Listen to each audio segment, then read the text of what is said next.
So I'd like to turn it over at this time to our panelists to share a little bit of their wisdom and what CCA has meant in their own lives. Sister Jane Omlor, if you'd like to go ahead and start us off, tell us a little bit about who you are, how you got involved with CCA, and what has the work of CCA meant for your life and ministry. I started by saying that song made me really homesick for the mountains. I've been a Sister of St. Francis for 58 years, and 27 of those years were spent in West Virginia, in Roane County and in Mingo County. I think it's pretty significant that my first introduction to Appalachia was in 1978. Somehow I got a hold of a very simple little newsletter that was all in green paper, and it was called the Green Revolution. And it was from the Catholic Worker Farm in Lincoln County, West Virginia. I don't know if Chuck Smith and Sandy Adams rings a bell, but they were the two guys that were at the Catholic Worker in Lincoln County, West Virginia. And there was a little ad in that newsletter that said that they were holding a workshop on edible weeds. I just wanted to get out of Tiffin, so I thought, oh, I think I'll go to West Virginia to that edible weeds workshop. So I scooped up my friend, Sister Paulette, who also wanted to get away from the mother house for a while. And we actually hitchhiked to Lincoln County, West Virginia, and ate weeds for about a week. And that's when I really felt called to come to Appalachia. When I got to that Catholic Worker Farm, I had to go over a swinging bridge way back in the holler. I just knew that that land was home to me. So that was my first introduction. Then I made one of Les Schmidt's workshops that they did for sisters, introducing mission possibilities in Appalachia. And that clinched the whole thing for me. So I finally found a place in 1980 down on Colt Run Holler in Roane County. And I joined Sister Jeannie McNulty for 17 years. We really lived a very simple life. We didn't have running water. I became very accustomed to an outhouse. We burned wood, so I became very accustomed to a chainsaw. During that 17 years, I started a preschool called the Pumpkin Patch. I began my career as a potter, mainly for self-support. And with a lot of help from a lot of people, I built my first straw bale building, which was a little straw bale chapel.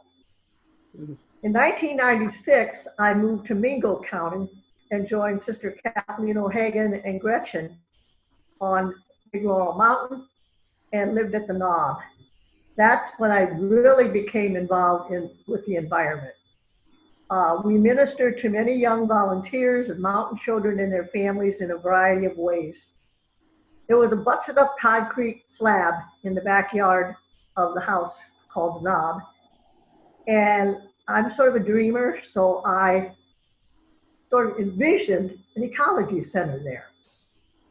And it happened. People came from Tiffin, Ohio, brought his whole company and cleared out that concrete slab, built a beautiful concrete floor, and we began to build the Web of Life Ecology Center. And I had read the Pastoral at Home in the Web of Life, but I struggled to find the perfect name for this ecology center. I was coming up with all kinds of things, but it was a real effort. And one day I shared some of my ideas with Gretchen, and she just looked at me and she said, "Why don't you call it the Web of Life Ecology Center?" Brilliant, that's what we'll do. So we had the Web of Life Ecology Center became a reality. And we lived on a land trust, the Jasmine Land Trust. And surrounding the land trust, which was protected land, was lots of beautiful mountains. And that's where I experienced mountaintop removal mining. And I remember the coal company came to the house. They were trying to make sure they documented all the cracks that were in this house. Well, it was a stone house, so there were like thousands of cracks because they didn't want to be held liable for anything. So I remember where I was on that beautiful spring day when I heard the blasting, and it shook the earth.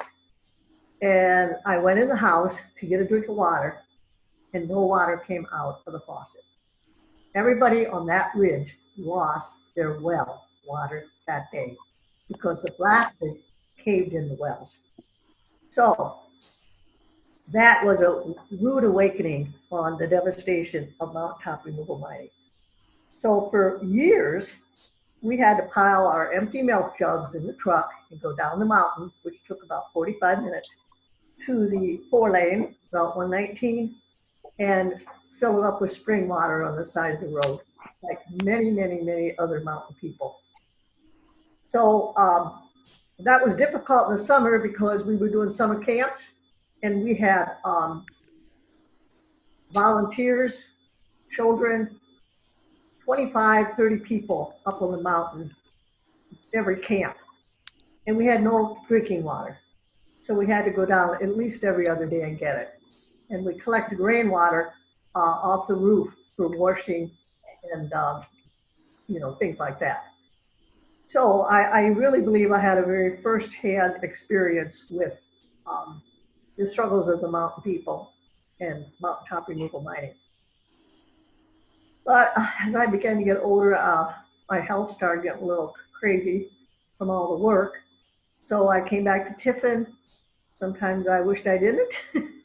But in the span of the 8 years that I've been in Tiffin, I've had 2 knee replacements, back surgery, and 2 carpal tunnel surgery. So I feel like I've glued back together again.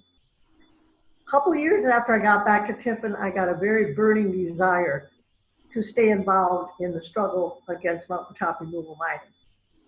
So I love to build things. So I got with a bunch of folks around here, and we decided to build a straw bale house, a passive solar straw bale house that would be powered by the wind and the sun. Because you can talk all day long to people, but unless you can have something to show for it, they can come into the house, they can see it, is much more realistic and much more inspiring. So about 4 years it took us to collect the money, but we finally got a little portion green finished. So right now I'm living in a straw bale house with Sister Janet and our cat Pancake, and we give tours and educate folks on the need for renewable energy and green building. Over the years, about 7 now that I've been living here, over 1,000 people have come to the house. So I have a captive audience where I can really tell them about mountaintop removal mining, renewable energy, and I really get into it. I would say over 90% of the people that come to this house, mainly from Ohio, but also from other places, never heard of mountaintop removal mining, never even heard of it. So I have a PowerPoint, and I really think I do a good job on educating them on what's happening, not too terribly far from Ohio. Recently, I've written a book about my life in West Virginia. It's called Clear Night, Bright Star.